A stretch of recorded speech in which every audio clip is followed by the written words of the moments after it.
you so much, Maya, and welcome everyone. Thank you for joining us. Really thankful for you to take the time to spend this time with us. I'm just going to share our slides with you.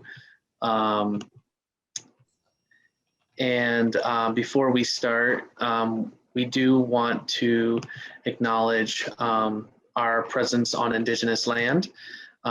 I personally am on the land of the Nonotuck people and want to acknowledge the Native people in each of the 4 directions in relationship to me. If we can take a moment to reflect on our relationship to the Native people of the land and have the gratitude and respect for the Native people of the land in which we are on, or Indigenous people, we thank you for taking that moment to reflect. We also want to acknowledge all the labor that allows us to be able to be here in this space. They have access to food, to clean water, to electricity, to the internet that allows us to be in this virtual space to get together. Healthcare workers, again, many of us have come to know and understand the essential worker, that everything that we do is completely interdependent on the labor of so many people who we typically don't know. And so we're thankful for that, and we want to thank everybody at CMind for helping to create this space for us. Okay, so we're going to be starting with a brief mindfulness practice to get grounded. So just get in a comfortable position. We can have both feet on the ground. We can sit cross-legged, whatever feels right for you. Just finding a position where you can feel aware and relaxed at the same time. Before we do anything, just noticing what it feels like to be in your body in this moment. Maybe it's been a while since we've checked in with our body, and that's okay. We're just noticing. Noticing any areas of tension or tightness in the body. Any openness, softness, or lightness.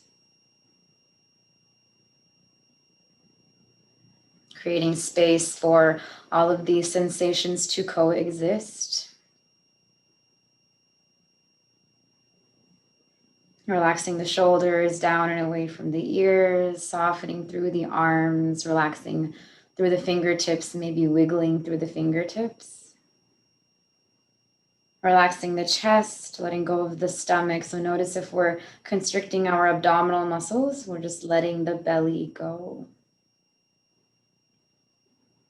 Softening through the thighs, the quads, the glutes, down through the knees, the shins, through the toes. Notice if you have reinvited any tension into your body. Let's see if we can let that go. Checking in with the facial muscles. Let's unclench the jaw. Soften through the cheekbones. Relax the area around the eyes and soften the forehead.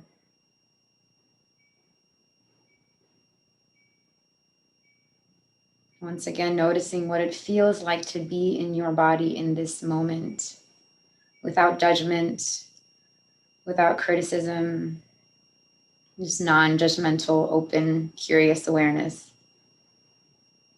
And when we're ready, let's take one deep inhale together. So go ahead and exhale the breath you have now. Breathe it out.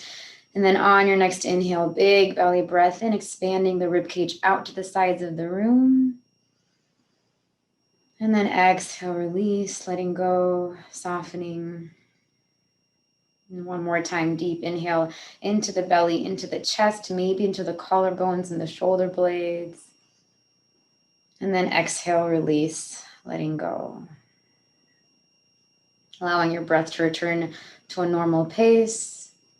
Whenever we're ready, we can open our eyes.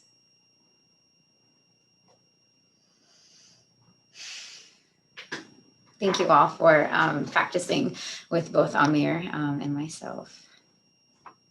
Thanks, everyone. And to open, Bini and I are going to share a little bit about our backstory and how it led to us co-creating this session and why we think it's an important topic as related to contemplative pedagogy and the contemplative field. First, if part of your thinking in attending this session was, can I still do yoga? In other iterations of this workshop, I've found folks attending with that question in their mind. And so the first thing I want to encourage us to think of is, if that is a question in your mind, to ask yourself and to reflect on why you may have that question. You know, to think about whether or not there's some kind of downside to not being of the spiritual or cultural tradition from which one is engaging a practice. And, you know, the short answer is yes, you can do yoga, and don't everybody leave now that we gave everybody permission. But that is not the focus, is not as to whether or not people should do yoga, but it is how. How do we critically engage with consciousness, the implications of engaging practices and traditions that are not one's own, and in our case also incorporating it into our pedagogy. So our goal is for participants to reflect on one's engagement of yoga and the broader South Asian cultural, spiritual, political, and economic implications in South Asia and among the diaspora, which Bini and I are a part of. And so we're hoping that this is an opportunity to reflect on that and to be able to help you embark on that critical consciousness journey. For myself, my family is originally from a state of India known as Andhra Pradesh. The major city is Hyderabad, India, which is where my mom's family's from. My dad is from a rural village outside of India. My dad grew up in deep poverty in a rural village, and my family is Muslim. And in India, especially back then, but really honestly still right now and quite acutely, Indian Muslims are quite marginalized in India, especially with regards to access to education and other resources. My father got a rare scholarship to attend higher education in the main city, Hyderabad, which the only family he knew was my mother's family, because my mother's family at one point was, my grandfather on my mom's side was a veterinarian who was stationed in my dad's village at one point. And so that's how they knew each other. And so despite kind of dealing with a lot of obstacles, my father being sabotaged, people stealing his books, he was the only Muslim in his university. He was able to overcome that and finished at the top of his class. And that's how my family got access to the United States through a visa that he got in 1967. And so my family has been in the United States for many decades now. And so we're now multiple generations in as a family. I have 5 nieces and nephews. I have my own child. So we are very much interwoven into the American story now, but we are very much connected to our cultural traditions, to our spiritual traditions, and very proud of that as a family. I grew up in a prototypically post-industrial Midwest American community, Springfield, Ohio, in which many blue-collar jobs went away. Many people fell into poverty. I went to public high school. I started with 550 students and I graduated with 270. So there was a high dropout rate in my community. And of the graduates, only 27% of them went to 4-year college. And my high school was 40% Black, 60% white, and I was kind of part of the point, whatever other. And so I found myself moving between black folks, white folks, the South Asian community, and the Muslim community. So we had Hindu friends, Sikh friends, other South Asians that were not Muslim, and then we had a Muslim community that was not just South Asian, that might have been African American, that might have been Somali, that might have been Malaysian, and so forth. And all of that shaped my consciousness and awareness of my identity.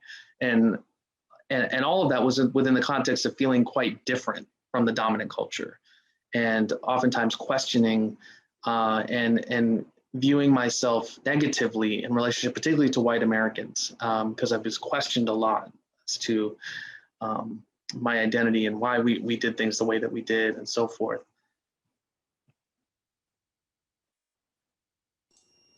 Okay, so we can move on to my story. So this is just a bunch of pictures of me and my family. My parents immigrated from a state in India called Kerala, India. We speak Malayalam there, and we are referred to as Malayalis. So they immigrated here in their mid-20s, and a year after they got married, they had my brother, and a year after that, they had me, so they went to work. There's a picture of me and my mom right up there in the middle. And I look at that second picture on the bottom row, and I am so surprised that I'm smiling wearing those clothes. And I don't know if you all know this, but in the research, ethnic identity, that its correlation to well-being or how it buffers against psychological distress, there's actually mixed findings. So we might, intuitively think, oh, well, the more you identify with your ethnicity, maybe it might more strongly buffer against psychological distress or discrimination. And it's actually mixed findings, because if I am wearing those clothes and if everyone is looking at me and judging me, then that's probably not going to lead to a positive correlation between ethnic identity and psychological well-being. But during that time, I was pretty insulated within my household, and my parents really did a nice job of letting me know that my Indian culture was a source of strength. And that's what I believed at the time. And then I think through grade school, that changed because of the discrimination, because of what I would see in the media. So as I said, to see myself smiling, it's like, gosh, you were so naive, and you were just happy as well because of what you were taught. And then things got very dark, and I did not see my culture as a source of wisdom at all. And so for me to be here doing this specific presentation with Amer, like, gosh, what a journey of healing and reconciliation, going back to the purpose of all of this. And so, actually, I kind of want to go back. Sorry. Yeah. Thank you. I just love the very last picture of me and my parents, because that has also been a journey. Not that I'm going to open up into like a therapy session with you all, but a lot of this really does lead to resentment towards our parents for not giving us enough to assimilate the right way. And so for me to look at that picture and to see all of us that, gleeful and happy and just working through our trauma, I just kind of want to highlight that, because that's a part of all of this as well, this, introspection process. So yes, thank you, Amer, for going back. And just creative expression. These are all of my art pieces. I think if I did not have creative outlets, I would not be where I am today. And, when I first started drawing and painting, I would draw like what's popular in the media. So, Winnie the Pooh, like cupcakes, and like Goofy, Dragon Ball Z, if you're familiar with that. I drew a lot of Goku. And for me to start drawing Indian women who are wearing traditional, Indian clothing, I remember like just shame around that. Like, I kind of want to connect with this part of my identity, but I also don't know if it's marketable, to my friends or to others out there. But that piece in the middle, that is the very first piece that I did of an Indian woman. And it's interesting, that she's even looking down. I did not realize that until, this moment now. But I wonder, just psychologically where I was as I, related to my own culture. But the piece on the far right side, that I did it a couple years ago after I entered graduate school, because I felt torn, as you could see, between this academic side that my parents were so happy with, because now I'm a PhD student, psychology, but then that was in conflict with this like beautiful, messy, creative, artistic side. And the reason why it is just a fourth black and white on my face is because I felt like academia was taking me over, honestly, and that I did not have a space for my creative side to be expressed, especially because of the cultural conditioning, even within my household. So just happy to say that I'm here, and that I am definitely thriving with the creative side of me, and that's been such a source of my healing as well. So that's my story. So, we both alluded to kind of some of the experiences we had growing up. And so this slide is to give you a little bit of what characterizes that experience for us and other South Asians growing up in the US. You get the question a lot, where are you really from? My nieces and nephews still get those questions, even though there are multiple generations into, and the subtext to that question is, can you help me explain why you're brown? It's not really what people, when it's being said, it's not really the intent of the question, but that's, because if you're white and you're from Minneapolis and you say, oh, I'm from Minneapolis, people are like, oh, okay, great. Like, you're not expected to explain your ancestral lineage in that moment. I know for myself, I got questions about why I couldn't eat pork. I know for a lot of my Hindu friends, it was around, why can't you eat beef, or why are you vegetarian? These questions. And then for many of us, we come from fairly conservative families. Why aren't you allowed to date? Maybe if we had friends over, why does your house smell the way that it smells? Or if we had to bring Indian food to lunch at school, like, why does your food smell the way that it does? Many of our communities experience vandalism at our places of worship. This is, as a Muslim, this is something that's very common, unfortunately. That's not new whatsoever. I know for myself, I experienced being constantly proselytized and told me that I was going to go to hell if I didn't accept Jesus. I could just be standing at a bus stop waiting for the bus, and somebody would just assume I wasn't Christian and then would say things like that to me. And there's just this general kind of view by most white Americans is this foreignness, this strangeness, this otherness. This was something that was common in my experience. And I don't know if Bini, you want to speak to any of these for yourself. Yes. Yes. With where are you really from? This one was a tricky one because I'm actually originally from India. Like, I was born there, and so now I feel like I have my spiel just so fluid because I've been asked this so many times, which has its benefits. But when it comes to smelling like curry, I just have this traumatic experience, which, I mean, traumatic, whether or not it's actually traumatic, it's a different, topic, but it lives in my body. And I think that is what matters. But I actually never brought Indian food to high school because I was too embarrassed. Even though we had fresh curry leaves from the backyard, we had tomatoes fresh from the backyard, and then we compare that to what we're, eating in the American schools. I did not want to bring that scent into the high school around me. But I do remember one day, I was sitting in math class, just minding my own business. Most Indian kids, we are just very quiet in class. As far as like my high school, I think it was PWI. And so I was just sitting alone, and one of the popular kids, he just out of nowhere said, "Ew, Bini smells like curry." And I remember just pausing for a second because I had not said anything to even, evoke that. But he said that, and everybody looked at me like, oh, what is the quiet little Indian girl going to say? What is she going to do? And I remember telling him to shut the up, like I remember saying that, and I don't use that language. I never did when I was younger, but it was like this rage just like came over me, and it just came out of me towards him. And I looked at my teacher, who was a younger white woman, and she didn't reprimand either of us, him for saying what he said or me for, cursing.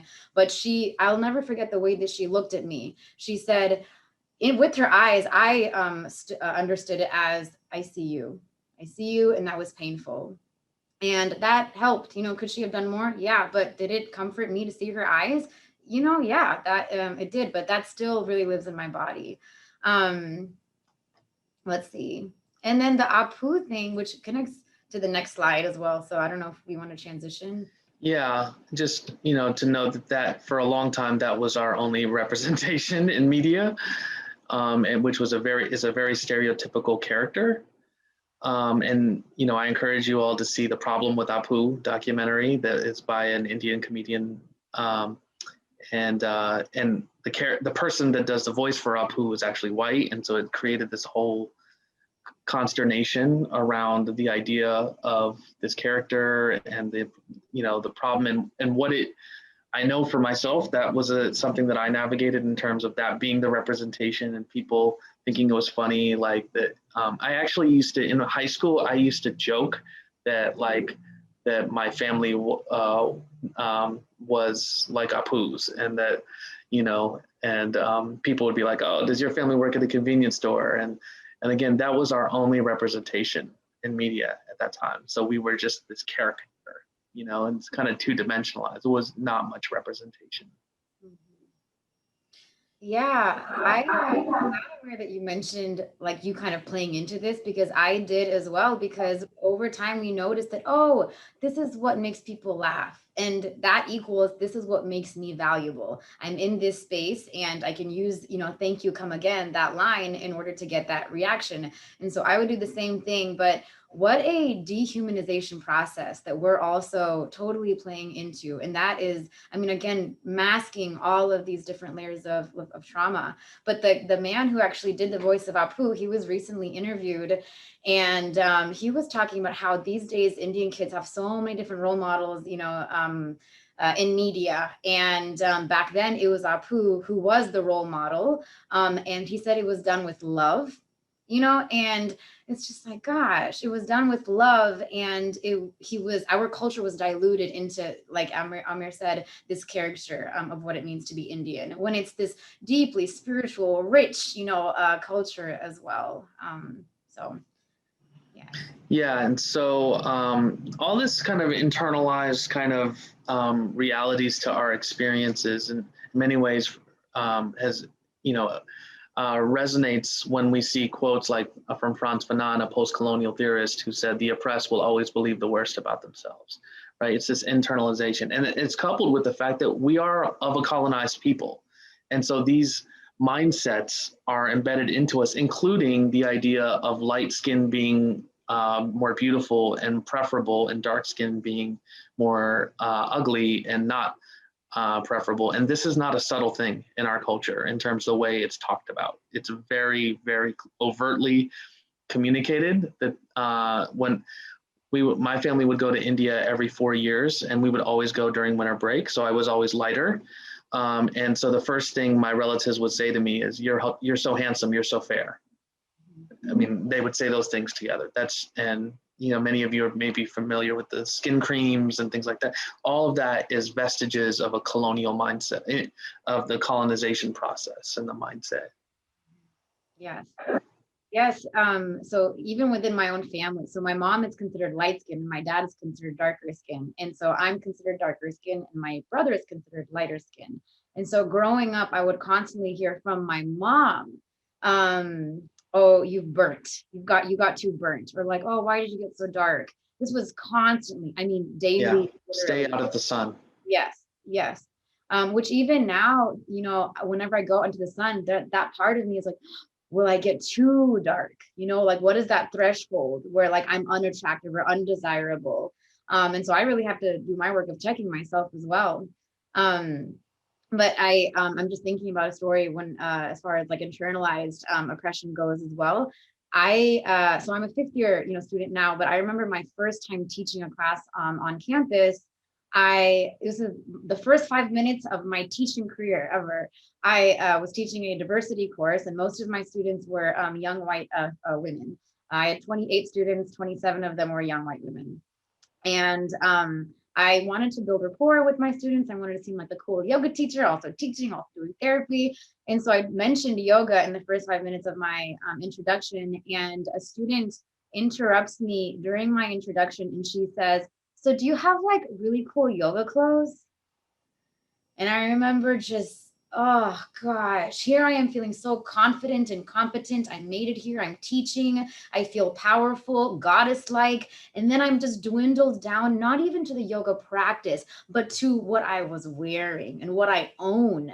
Right? We're going to talk about the commodification of yoga. But in that moment, I thought, oh, wow, this is not just teaching for me. This is so much more. This is more opportunities to heal, right? Like this is more working through that internalized depression.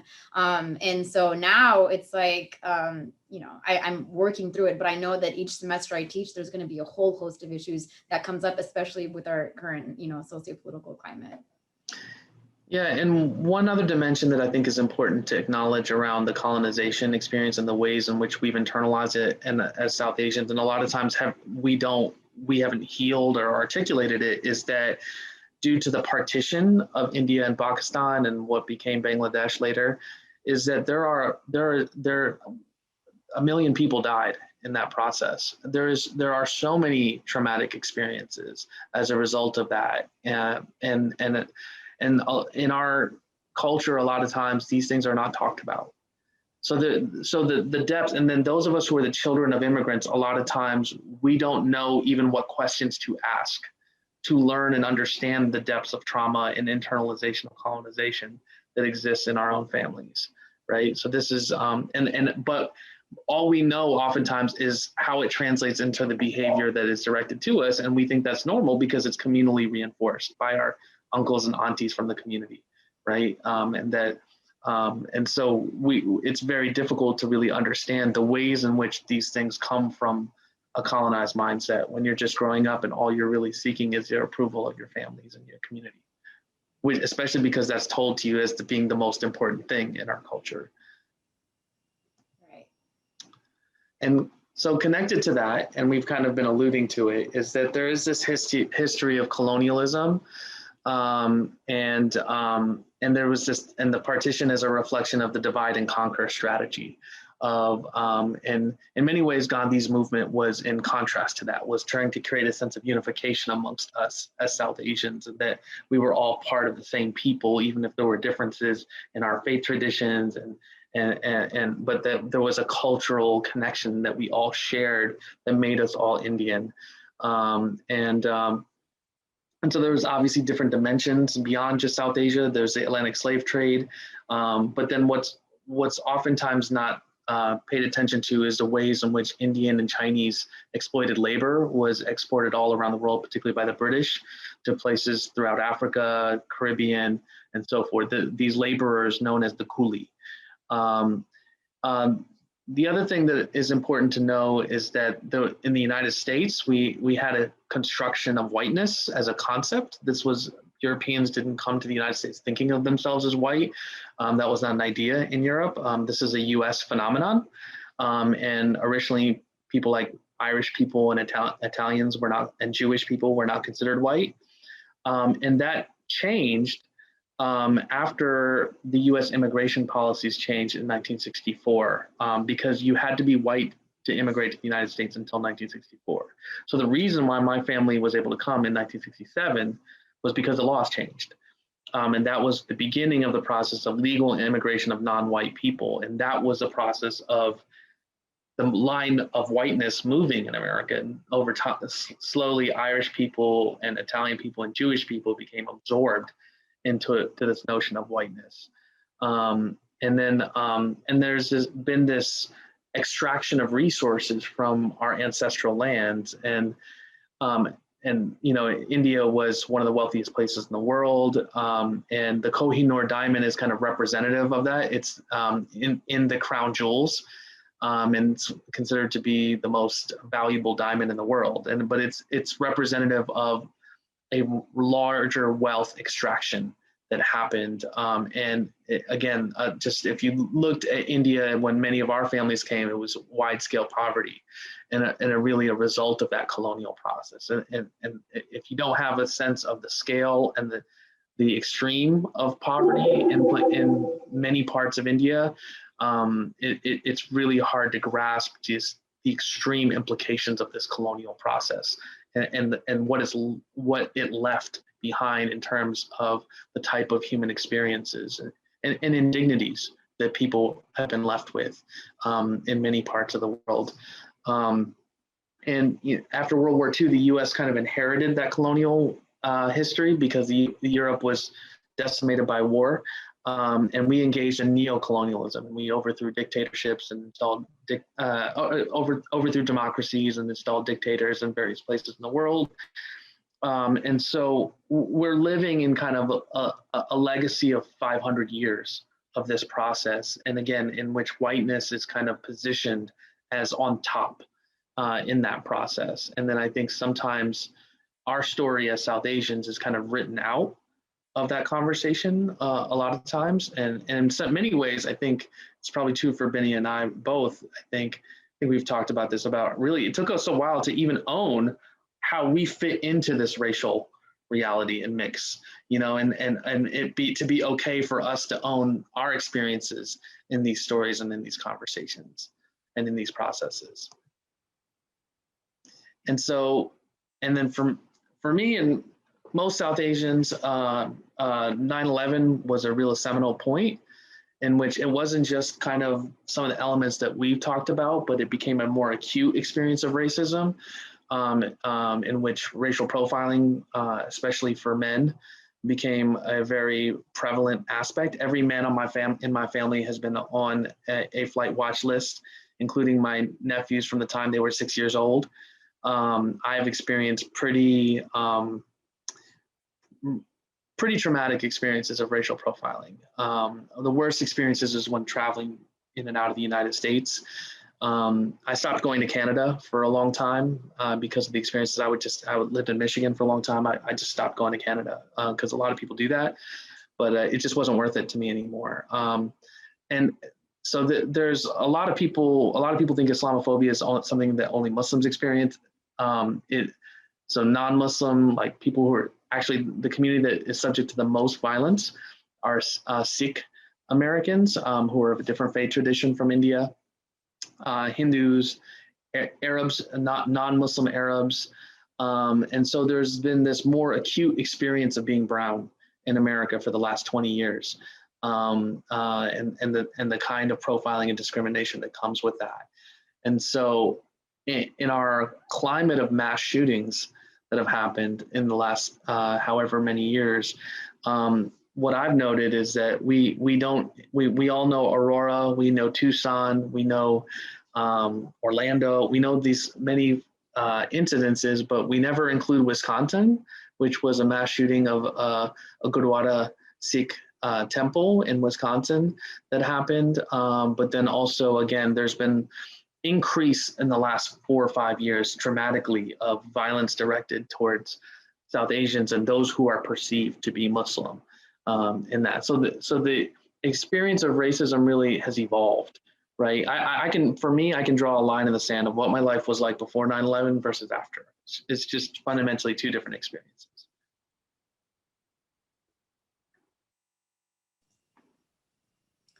Yes.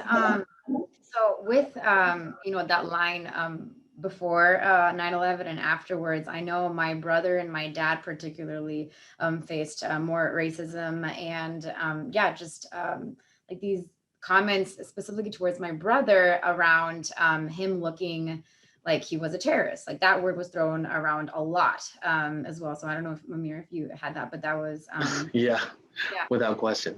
Yeah, that's yes. So with yoga appropriation and profiteering, it is a spiritual practice from India. It originated about 5,000 years ago. And although you can see yogic practices in other cultures, it was more formalized under Patanjali's Yoga Sutras.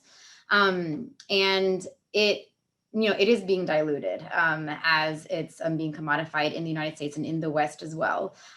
So, even though it is a multi-billion-dollar industry outside of India, in India, not a lot of people practice it, first of all, like think about their own relation to the practice. What does yoga even mean for the people in India? And what does it mean in the West as well? So I go to a local yoga studio here that sells Lululemon, which we will talk about as well. I don't know if you all are familiar with the brand, but they sell Lululemon, and They, around the murder of George Floyd, they did not put a statement out around that time. And so me and one of my friends, he's a PhD student in journalism, he's a Black male. He told me that this was a sanctuary for him. This yoga studio was a sanctuary for him for years, and for him to see the silence from the yoga studio. Yoga, a practice about interconnectedness. My suffering is your suffering. We're in this together, right? How are you going to own the studio and be silent about this issue? We talked about, and we decided to write the owner a letter about how we felt about the silence. So we decided to have a meeting with her. And the owner, verbatim, she said things like, I let my daughters date Black men. My husband thinks I am very, very loving. He thinks I'm the most loving person in the world. And she also said, I don't know what it is about my heart, or if God gave me a different heart, but I just don't see color. Attributing that to God giving her a different heart than others who might see color. I mean, just the layers, right? The layers of that.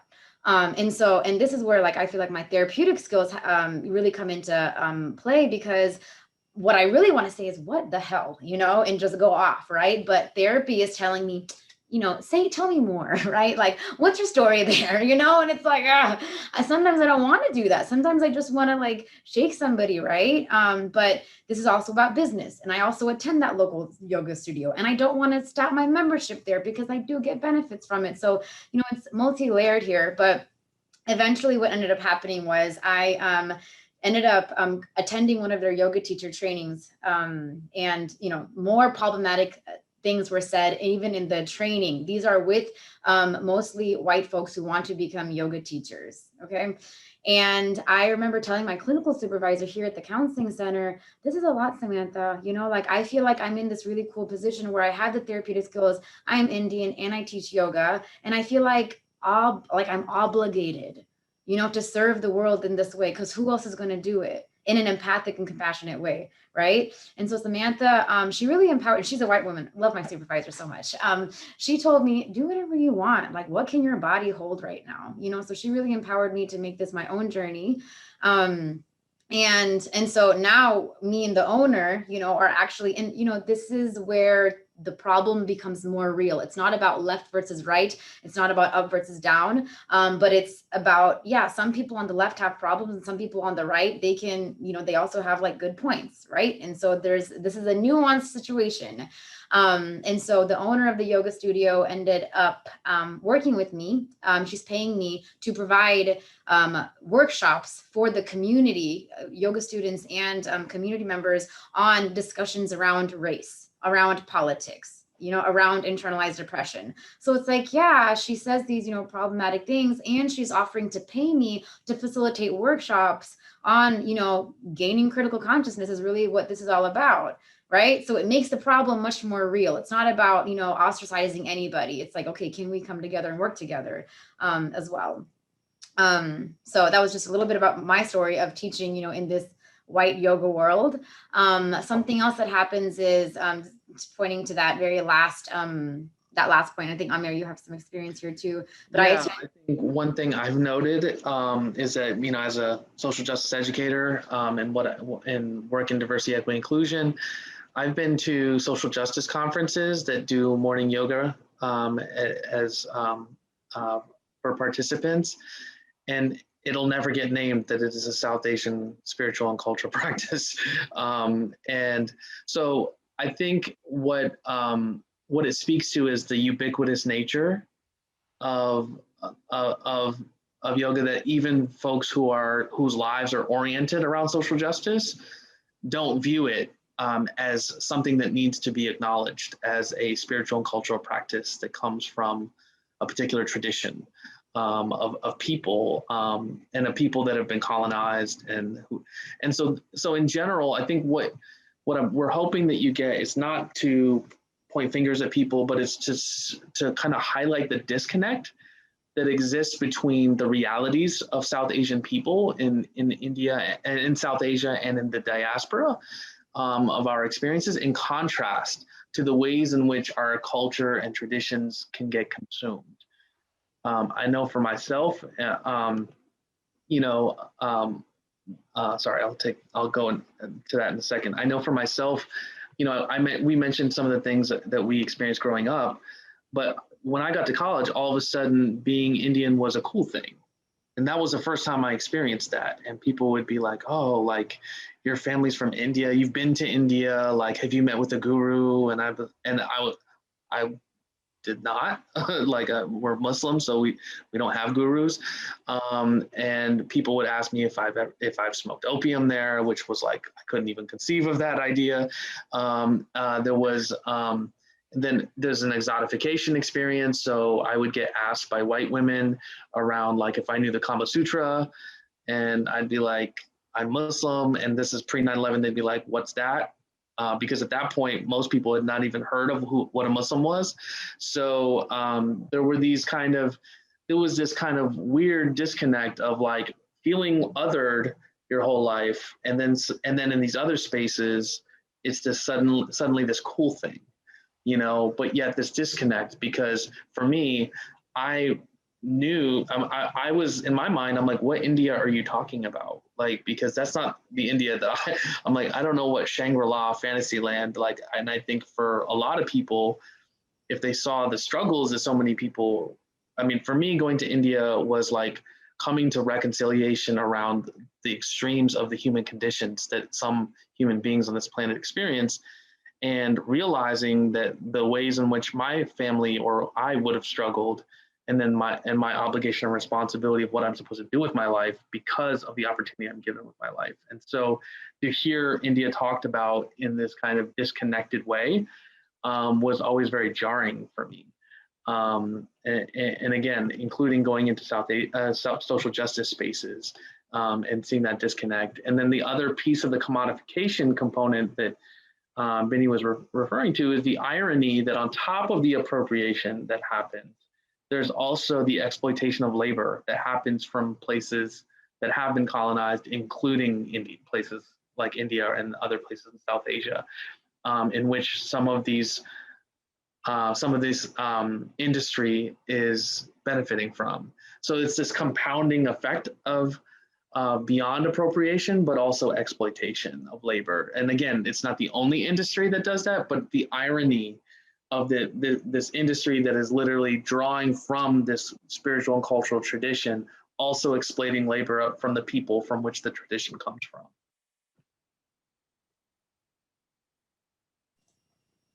I want to say this is kind of funny, but also pretty sad. I remember reading an article that showed like that Lululemon's tagline was "This is yoga," and they would sell thongs that are labeled Namaste thongs. And imagine if there were like Jesus G-strings, you know, like how problematic would that be? But because it's Namaste thongs, that's okay. And so that I remember reading that, just thinking, oh God, this is a problem. And to be clear, Namaste means I worship the God within you. Yes. That's what it translates to. Yeah. Right. And do yoga teachers know what they are saying when they say that?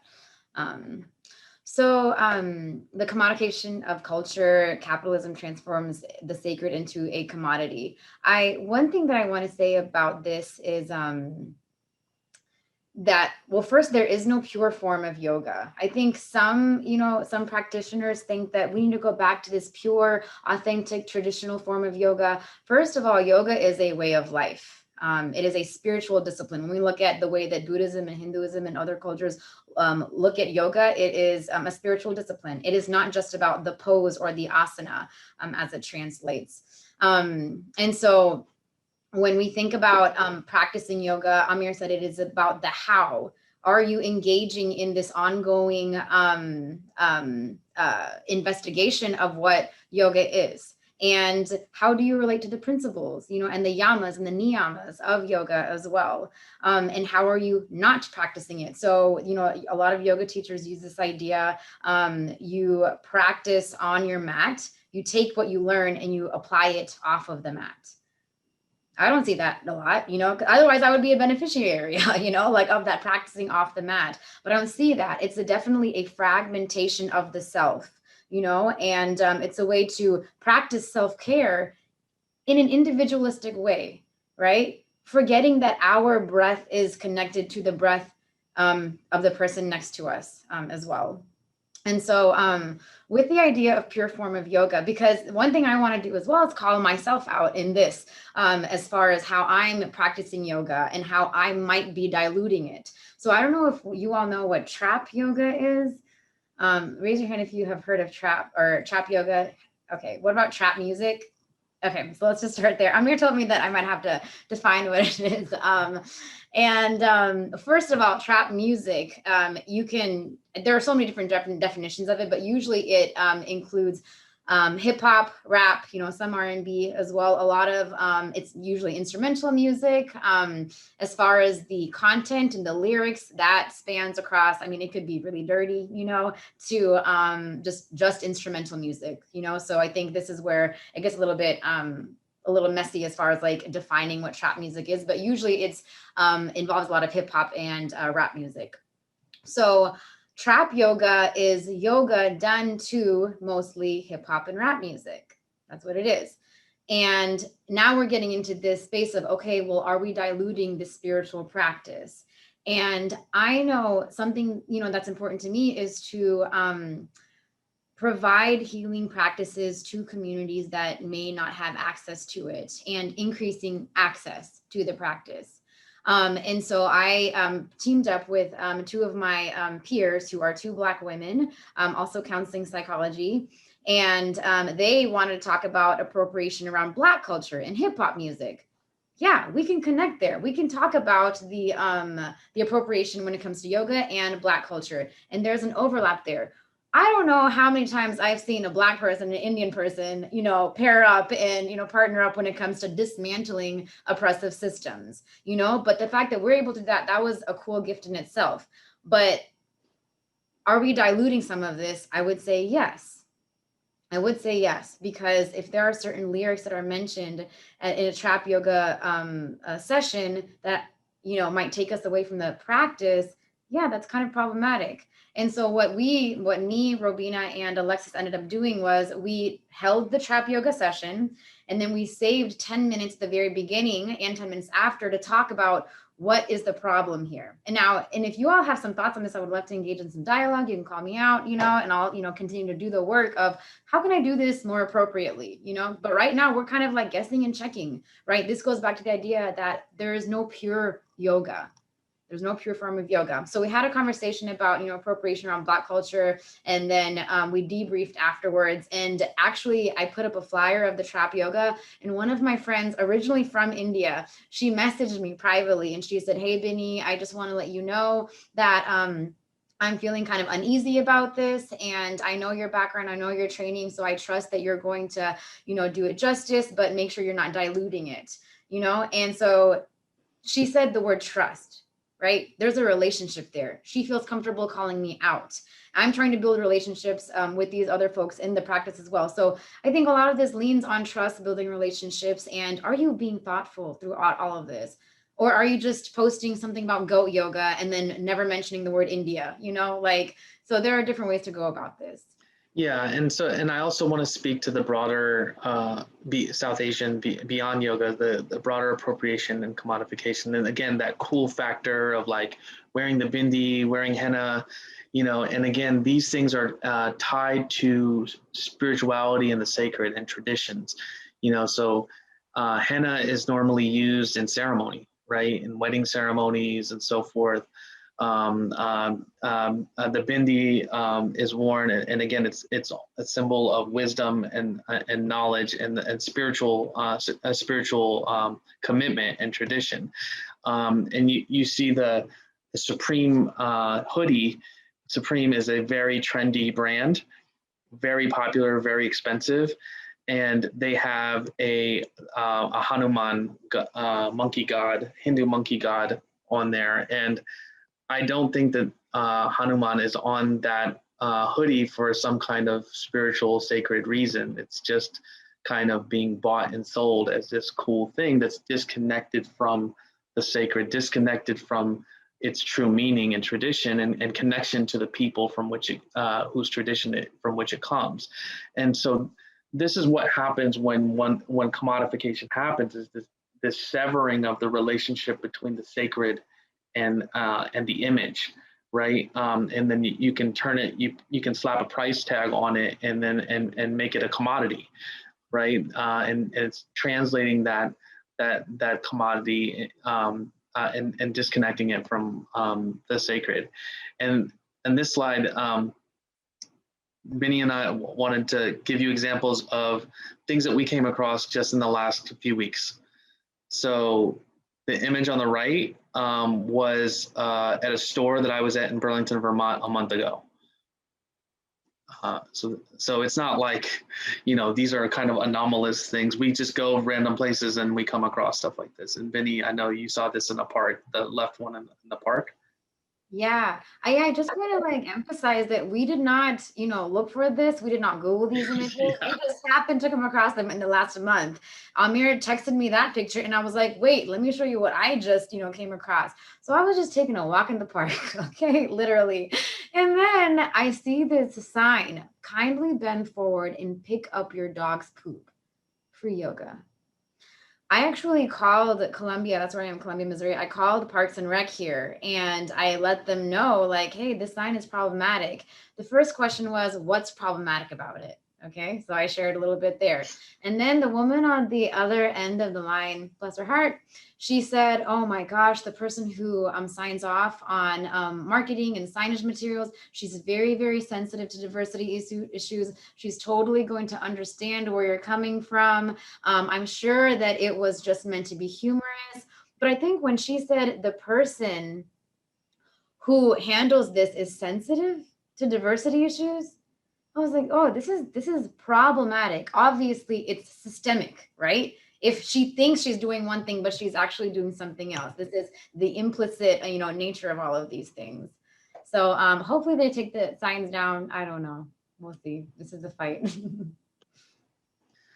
So we wanted to situate this also within, you know, again, reminding people there's this disconnect from the realities of people from whom these traditions come from. And so, you know, I just want to situate this, and we are very intentionally including the current Prime Minister of India in the background, who is, you know, popular amongst some, but is essentially a Hindu nationalist, and various minoritized populations in India are deeply marginalized, including low caste Hindus, known as Dalits. And so we have ongoing challenges of poverty, labor exploitation, the legacy of the partition that I referred to you as, including ongoing conflict around Kashmir, a region that we rarely hear about, with tens of millions of people that have been basically at the center of the struggle between India and Pakistan ever since the partition, so 70 years ago, with these two countries having nuclear weapons pointed at one another, ongoing minoritized violence, exploitation, and subjugation of rights along the lines of class, caste, gender, sexuality, religion.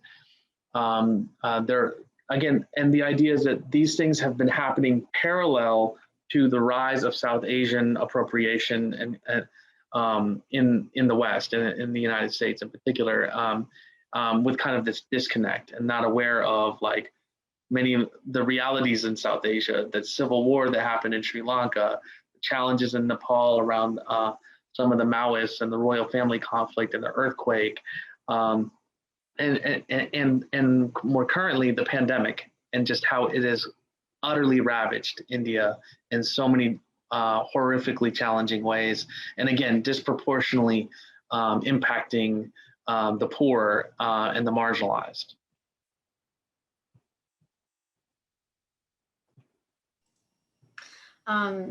So this is a story of, you know, like empowerment, healing and empowerment, as, you know, Sandeep actually was referring to in the chats. But for Amer and I to come together and to affirm each other in the ways that we have been able to since we met each other, my goodness, what a gift it has been for both of us.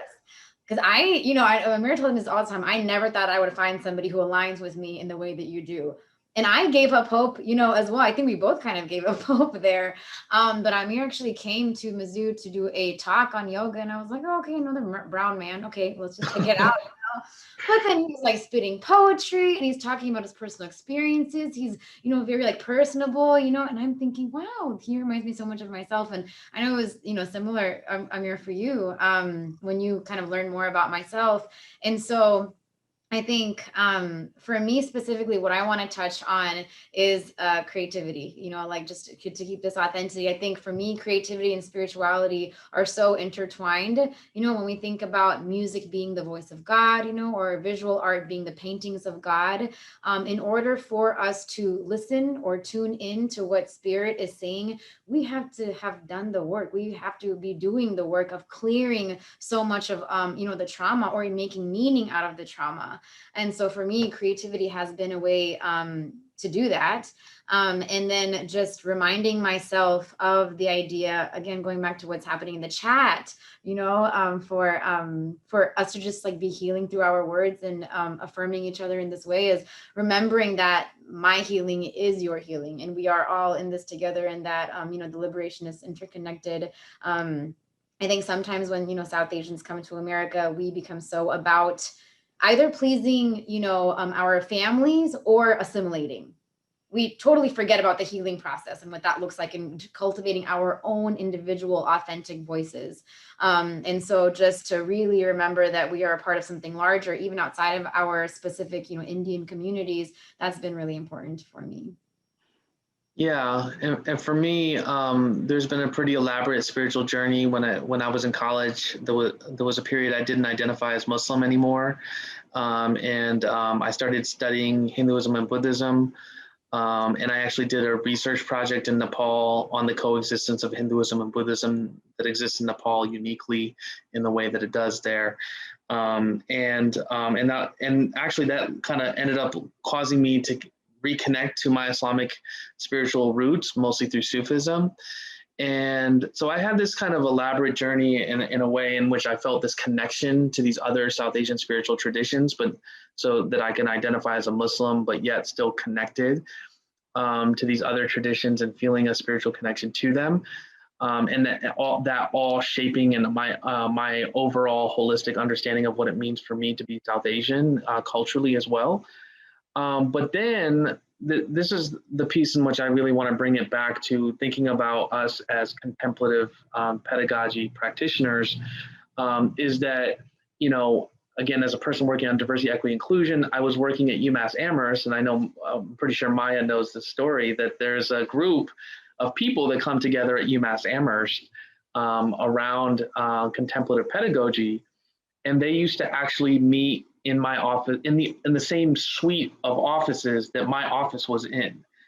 And I was very well aware that this group met, and I worked at UMass for 3 years, and for the first 2 years, I would not step foot into the office, into those meetings.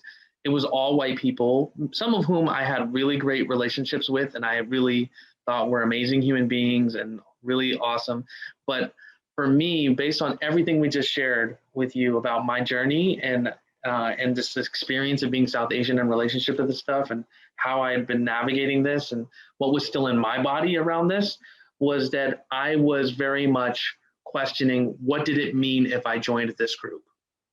What were the implications of me as a South Asian joining this all white group on contemplative pedagogy? Again, my experiences of exotification, my experiences of marginality. Does this mean that I'm if I show up, am I saying this is all okay just by my physical presence, by coming? And do I become the thing that tells all these white people that you're doing great, this is great, I endorse this, I support this? And so for 2 years, I did not go to those meetings, even though they were literally, I didn't have to go anywhere else on campus. I didn't have to leave the building. I didn't have to leave the office suite I was in, and I wouldn't go. Now, that was partly rooted in this unresolved aspect of my own experience and inability to reconcile these realities for me. And I've been thankfully proven wrong that, C-Mind was a space that was increasingly committed to social justice, increasingly wanting to have these conversations, including challenging white folks to reflect and think about these issues so that people like myself don't have to feel like our automatic participation is somehow an endorsement of every single thing that's being done in the name of contemplative pedagogy. But for me, it's really important for you to know how much of a struggle it was for me to come to terms with the idea that it was okay for me to participate in this community. I'm thankful I was able to get to the other side of that, but I think it's really important that we understand that can be such a struggle for those of us who've had all these other experiences of marginality as related to our identity, and watching people who have never had to deal with those struggles associated with it grab onto traditions and practices connected to our culture and tradition, and not having to deal with any of the baggage or implication of what we've had to navigate as related to that. So we want to leave you with some initial thoughts around what can we do, right? I'm sure that this is probably scratching at your mind of like, okay, what are we saying that we can do? And we're not here to say that we have all the answers, but I know that many of us use these kinds of practices and traditions, as a way of centering our students and classes, and being present. And so among our recommendations or things to consider going forward are, can we acknowledge the cultural roots and traditions and social justice issues related to the contemplative practices we utilize in our classrooms and draw from? And encourage our students to engage in further inquiry about the traditions from which we're drawing, right? I know that sometimes we're using these in classes that are not necessarily about learning about those things, but can we at least set our students on that journey if they would like to know more, and at least know that these come from a particular set of cultural and spiritual practices.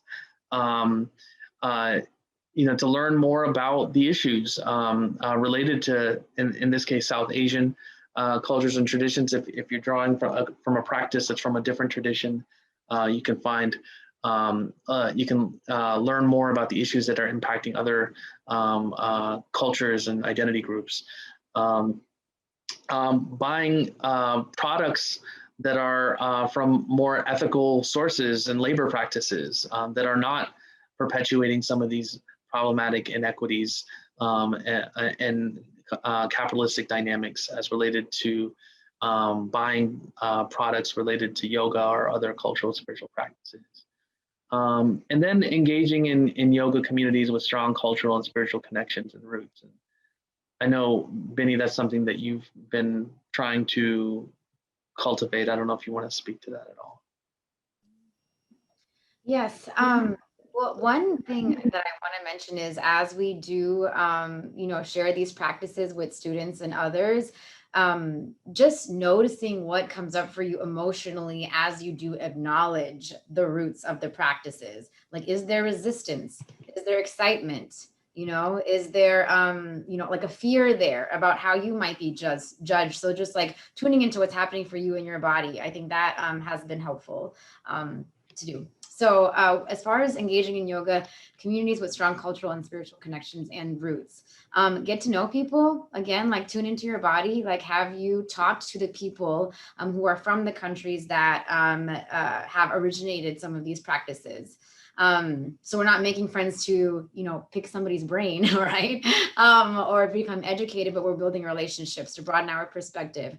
A name that I want to throw out there is Susanna Barkataki. She is I'm going to put it in the chat box, but she's a yoga teacher who is just all about decolonizing yoga. She has a book right now out called Embracing Yoga's Roots. It's so good. It talks about colonization, talks about the history of yoga and what you can do, practically speaking, in the classes. And so I would just say check her out as well. Great. So I think what we're going to do now is open it up for Q&A. I know a couple people have either messaged to the group or privately to us.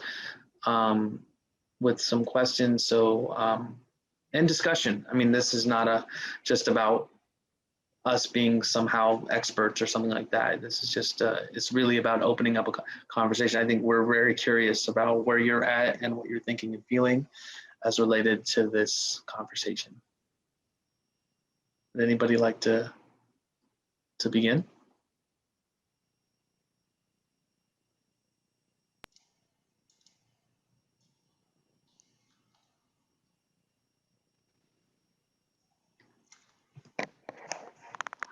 I see your hand raised, Eva or Ava, and you can actually you should be able to unmute yourself. Let me double check. I can unmute. Thank And you. then Sandeep will call on you next. So mine is a question about maybe what might be an easy access for students. And for many of them, maybe talking through music, because music has been one as well where a lot of the white artists have appropriated so much. And even though there's been discussion about some of this, it still isn't quite making it there. But maybe that, what do you think about that as an entryway in a course? Where maybe I would like to integrate some contemplative practices and acknowledge and maybe give our students a chance to figure out or some tools to think through it.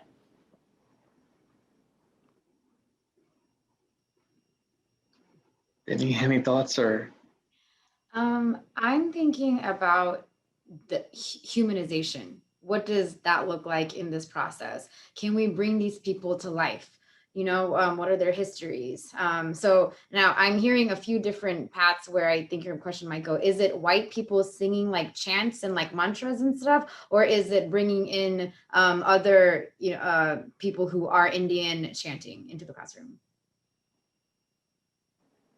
So everything from this idea of chanting, but like there's, thinking about just even George Harrison, right?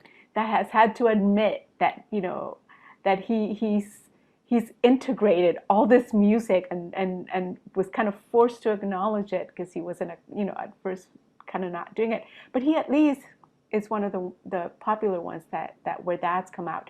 But we hear it.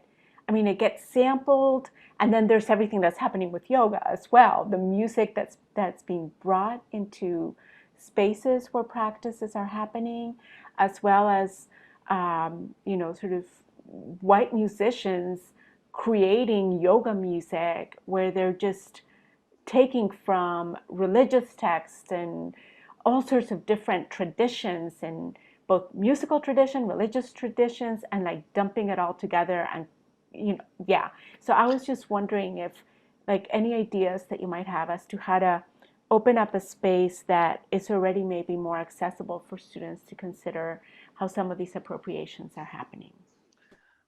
I think your question kind of opens up one thing that I think is important, and I'm realizing that I probably should have made sure there was a slide about this, but the difference between cultural exchange and cultural appropriation, right, is that it's, nothing will ever stop cultural exchange, right? As human beings, we're going to exchange our traditions, the question, like once things become appropriation, once you have power and you have capitalism, right? And so the question we have to ask ourselves as educators is there a power and capitalistic dimension to the resource that I'm using? Like, are these people who are economically capitalizing on the tradition of others for their own benefit without acknowledgement of that tradition? And that to me is where you start. And what ends up happening as the educator is that when we don't name that, we become unintended perpetuators of that dynamic. And that's the message we're sending to our students, whether they consciously are aware of it or not. And some of us, our students, are increasingly becoming more consciously aware of that, as many of you know. And then we get challenged as educators around that. And there's been problematic challenging that's been happening, but there's also been healthy challenging that's been happening in relationship to that. And so I don't think there's a hard and fast answer, at least from my perspective, but I think it's important to hold that principle of really thinking through what is cultural exchange versus what is cultural appropriation, and hold those principles around power and capitalism.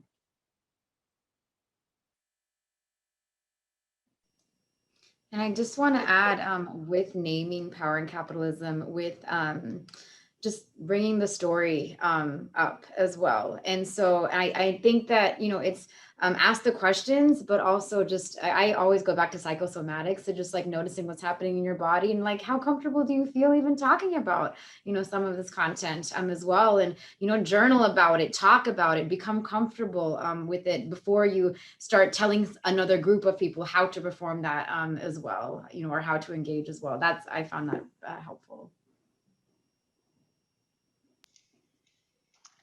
Thank you all. And Sandeep, I'm gonna unmute you now. Thank you. Appreciate it. I'm a fellow music producer. I've also experienced this because a lot of the music I sample is also from Brazilian culture, African culture. And in my SoundCloud, I list all of these traditions and specifically name these instruments where they come from. And also, I'm happy to shamelessly promote my SoundCloud after this, but as an example, it's scientific curiosity, right?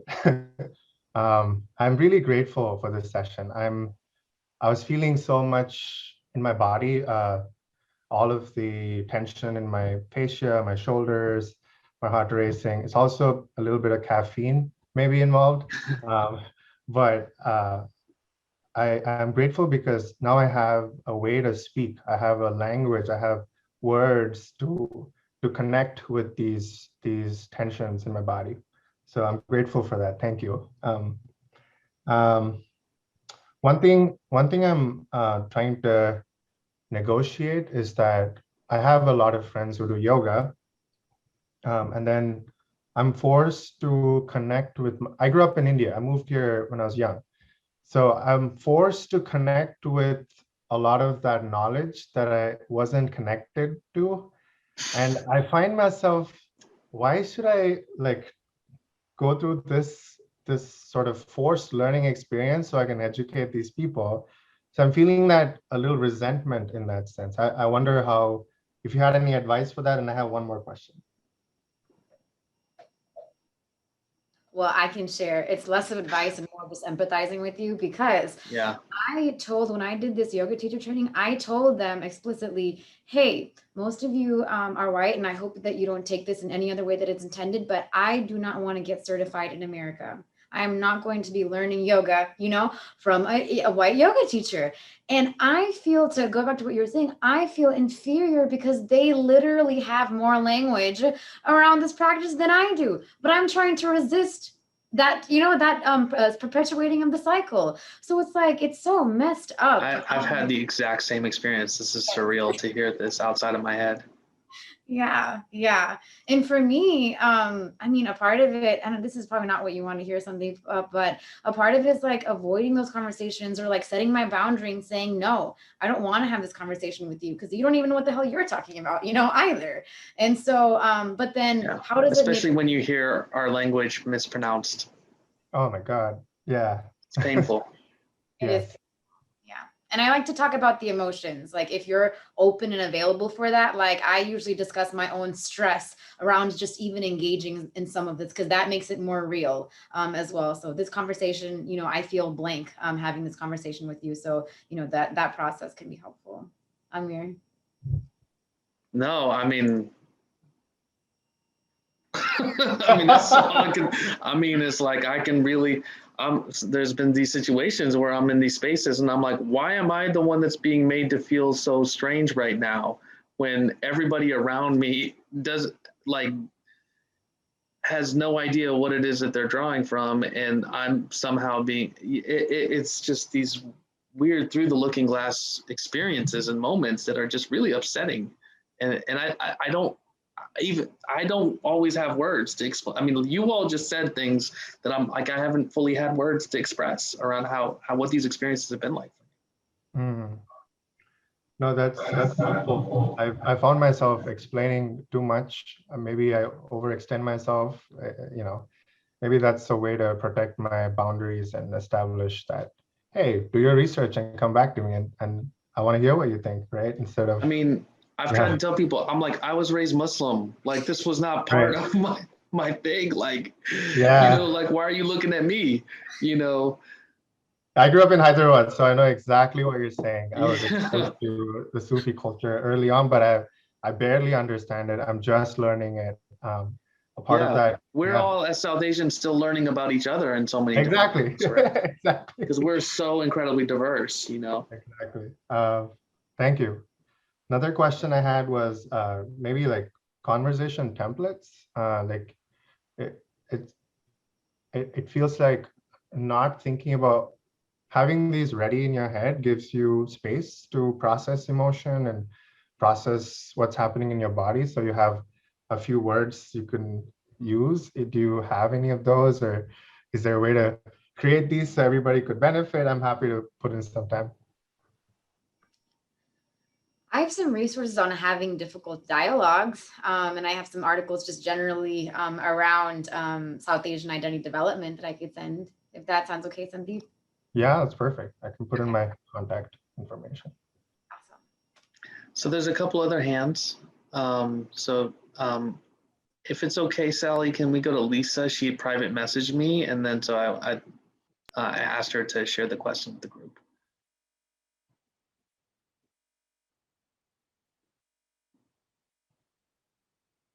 Yeah, there you go. Sorry.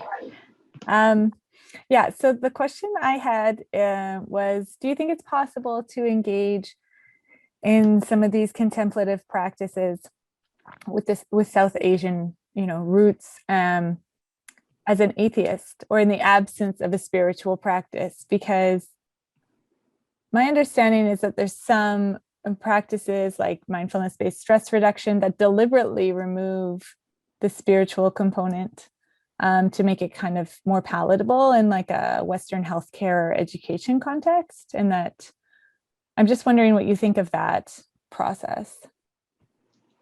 I think this is, and thank you for sharing this, Lisa. I think that this is a perpetuation of the Westernization and disconnect of from the traditions from which something comes, right? And I think it's connected to what Bini said about it being this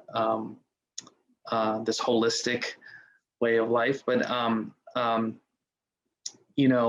the thing is that, like, I think what that connects to is this experience of like let's just say with diversity work, right? You want my brownness, but you don't want my being. You don't want what comes with my brownness, which is my culture, my spirituality, my tradition. And quite honestly, this is something that I've been very passionate about around diversity, equity, inclusion in higher education. The idea that the hostility towards spirituality that exists in higher education, and the idea that we're going to have diversity, equity, inclusion in spaces in which we're not allowed to be spiritual beings.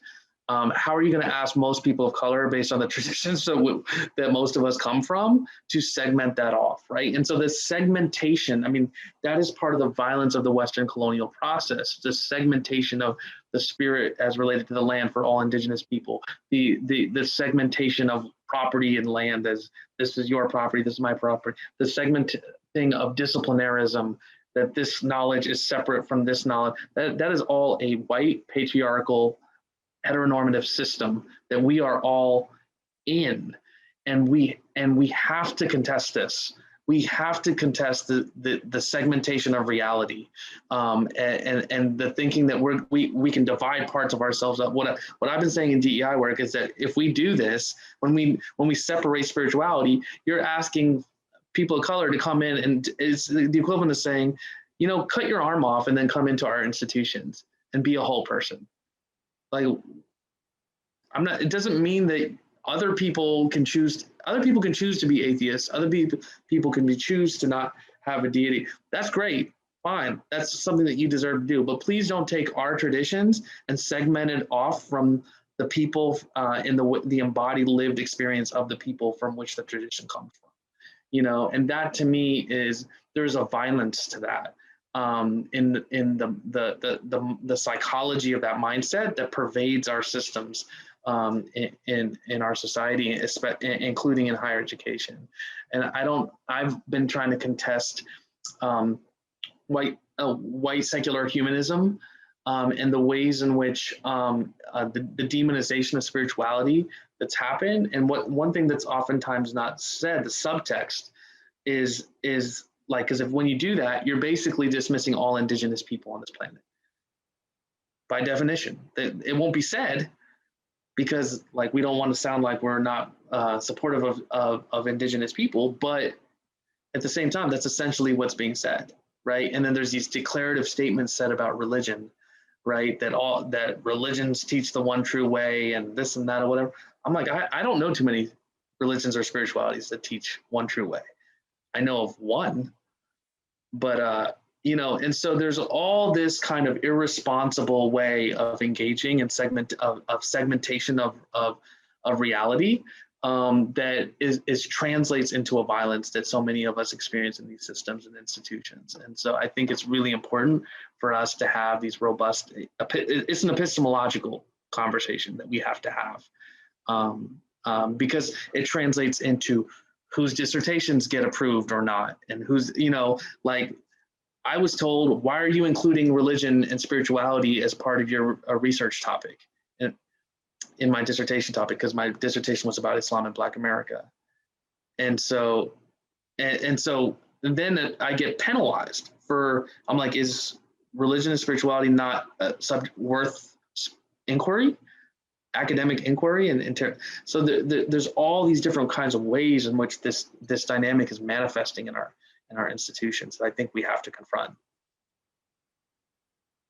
Sorry, I kind of went that's the reason why I asked you to ask it publicly, because I had no quick, easy way in text to be able to answer that, because it is such a massive issue in my view. Are you passionate about the subject or something, Amer? Like, what's going on right now?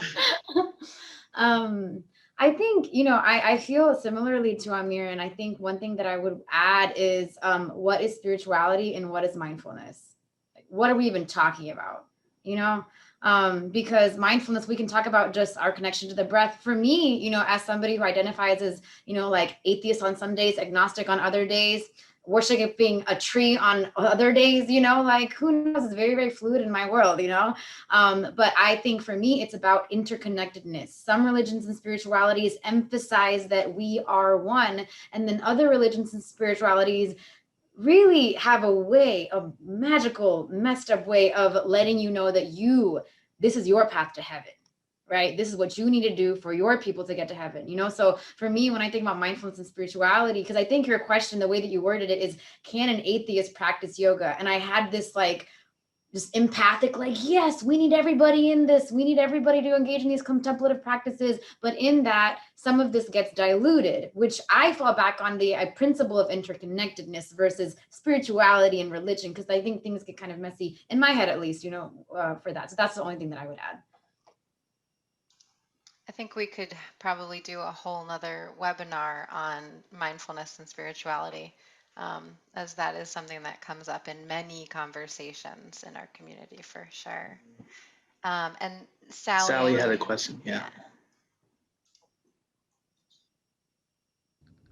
Thank you so much. And I know we're coming close to the end of our time, so I'll be super respectful of time. And I so appreciate the organic nature of the timing around the questions, and Amer, you asking me to hold off, because that was perfect, because I am a faculty at a community college in Washington State. I'm a mental health counselor, and also in the last several years have been teaching mindfulness to students on campus.